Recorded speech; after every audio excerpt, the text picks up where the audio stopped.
tiba-tiba masuk ke PSI, mendapatkan KTA, hanya 2 hari langsung menjadi ketua umum. Dan ini juga Pak Jokowi pastinya kalau Pak Jokowi mendapatkan KTA PSI, pastinya juga langsung menjadi ketua umum menurut saya, pasti.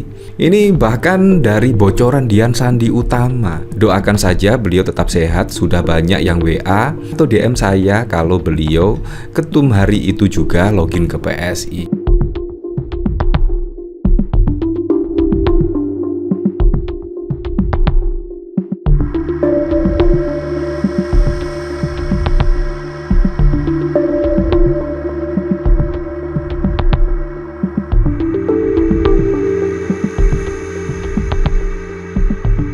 Nah, ini sangat ngakak sekali ya. Kalau kita lihat dari sini sudahlah fix ya, Pak Jokowi itu lebih memilih PSI daripada menjadi ketua umum P3. Dan bahkan dari tweetan Dian Sandi Utama ini menurut saya sudah clear dan sudah jelas ya, bahwa Pak Jokowi itu akan menjadi ketua umum PSI. Nah, terlebih kalau Pak Jokowi login ke PSI itu pastinya akan langsung menjadi ketua umum. Nah, saya jadi teringat apa? Kaisang pada saat lalu juga mendapatkan KTA 2 hari langsung menjadi ketua umum. Nah, apalagi PSI.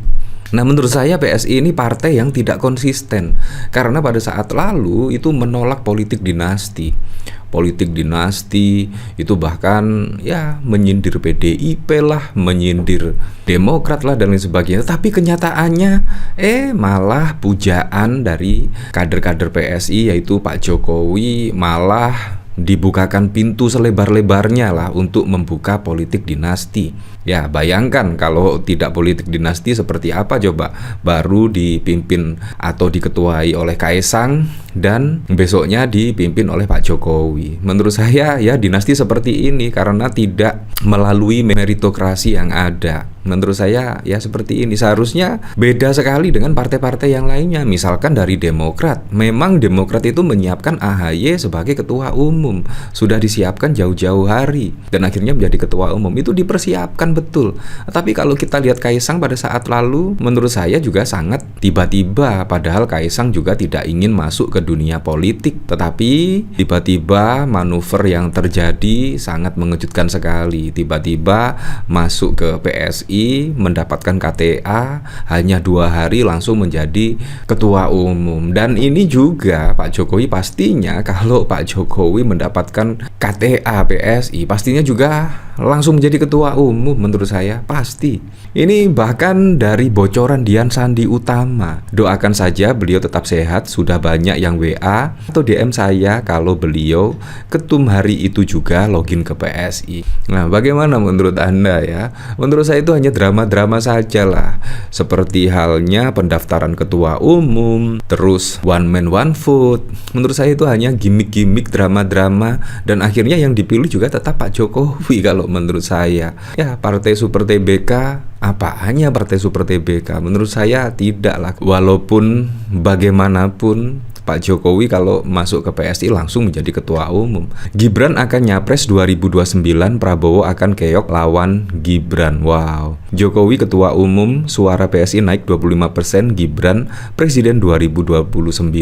Beneran. Terus terang saya langsung jadi teringat pada pemilu 2024 yang lalu ya. Dimana pada saat lalu itu dari PSI sendiri juga pede, Pak Jokowi juga pede, Kaisang bahkan lebih pede, bisa menaikkan lah setidaknya dukungan ketika Kaisang memimpin di Partai Solidaritas Indonesia. Itu bahkan sangat pede sekali. Tetapi kenyataannya belum bisa masuk parlemen. Saya masih teringat betul ya apa kata Andi Wijayanto pada saat lalu ya, seperti mengatakan Pak Prabowo dan Gibran akan menjadi presiden, suara PDIP turun dan PSI akan masuk parlemen. Tetapi kenyataannya juga tidak, masih di bawah 3%. Walaupun sudah Kaisang menjadi ketua umum, bahkan didukung habis-habisan oleh Pak Jokowi, tetapi juga tidak bisa menaikkan partai PSI itu sendiri. Dan bahkan juga sudah didukung habis-habisan, belum bisa masuk ke parlemen. Artinya PSI juga belum dipercaya.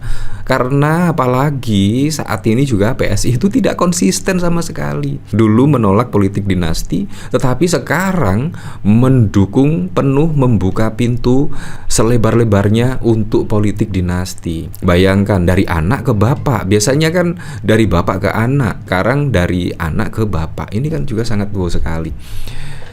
Kalau kita lihat dari sini sudah jelas lah, Jokowi soal namanya disebut jadi Ketua Umum P3, saya di PSI saja. Menurut saya fix lah, Pak Jokowi akan maju sebagai Ketua Umum PSI dan akan masuk sebagai Ketua Umum PSI. Oh, enak sekali ya. Padahal di partai-partai yang lainnya itu menjadi kader minimal 5 tahun baru bisa menjadi ketua umum. Tapi kalau ini kan sangat lucu sekali ya, ketika mendapatkan kartu anggota langsung bisa menjadi ketua umum. Sangat wow sekali lah. Ya, apalagi cuma partai ya, negara saja bisa dirubah-rubah seperti semaunya, apalagi cuma partai politik. Wajar Jokowi lebih memilih PSI daripada P3. PSI bukan partai ideologis, PSI partai murahan yang kursi ketumnya bisa dibeli dengan harga murah.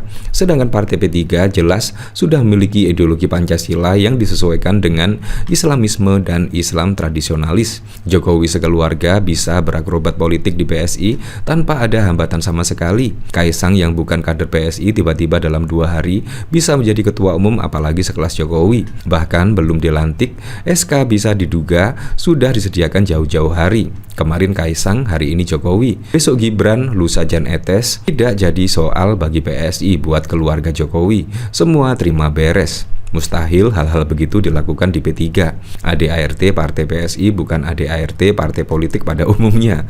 Lebih mirip seperti ADART ormas, bahkan organisasi Karang Taruna jauh lebih baik daripada ADART PSI. Bagaimana dengan P3?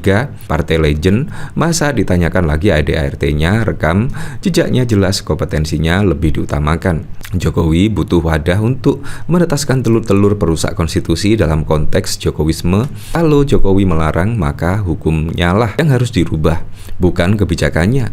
Jokowi butuh ternak-ternak handal yang akan mewarisi legasinya agar segala aturan di negara ini bisa diterabas. Hal-hal seperti ini tidak cocok di P3. Ya, menurut saya sangat masuk akal sekali. Kalau di P3 itu pasti sangat sulit sekali ya, sangat sulit sekali. Nah, dari sini saya juga penasaran sih, kira-kira komentar-komentarnya seperti apa ya. Dari Han Solo, satu-satunya parpol yang setia sampai detik ini. Iya betul ya. Saat ini yang paling setia hanya PSI. Partai-partai yang lainnya yang dulu mendukung Pak Jokowi itu sudah ya kurang lebih sudah meninggalkan Pak Jokowi. Ya terlebih dalam terkait ijazah itu bahkan juga yang paling getol membela itu dari PSI. Partai-partai yang lainnya itu tamah sekali tidak membela dan justru mencari aman. Nah bayangkan ya, otomatis lah akan masuk ke PSI. P3 misalkan, apakah P3 pada saat lalu juga membela ijazah Pak Jokowi? Kayaknya juga tidak ada suara-suara tersebut yang lebih menurut saya dari kader PSI. Apa PDIP juga partai ideologis, Mas? Kalau ya ada ideologinya, dulu saya menganggap PDIP partai yang paling nasionalisme, tapi makin kesini sepertinya saya salah. Kalau benar Pak Jokowi jadi ketum PSI itu ancaman bagi PDIP di masa depan, diakui atau tidak, basis masa Pak Jokowi sama dengan PDIP. Jokowi bukan ancaman bagi PDIP, justru PDIP ancaman besar bagi Jokowi dan ternak-ternak seperti Anda. Coba sebutkan partai mana yang partai ideologis. Saya melihat Gerindra, PDI Perjuangan, dan PKS sebagai partai ideologis. Weh, seperti itulah. Jadi ya kita lihat saja lah drama-drama selanjutnya ya. Dan kalau kita lihat dari sini menurut saya bocorannya sudah jelas ya.